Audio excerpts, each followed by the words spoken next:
So I've finished my letter. What I want to do is once I've got it, my first sort of good draft done, I'm going to go down on the assignment cover letter page.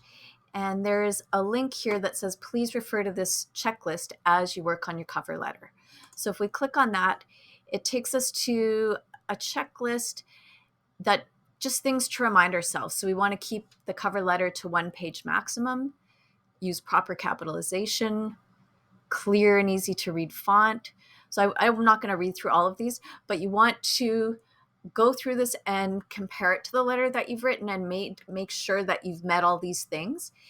Here's one. It says avoid starting every sentence with I. In a cover letter, when you're talking about yourself and your skills, you're definitely going to have sentences where you're using I. You do not want, though, every sentence to start with I can or I've done this. You want to have some variety in your sentence structure. Okay, so some other things to check out there in terms of format. Content, this checklist goes over some of the things that you need to make sure of. So especially this one here, if you know the name of the hiring manager, make sure you've spelled it correctly. Most people will catch that spelling mistake if it's their own name spelled incorrectly.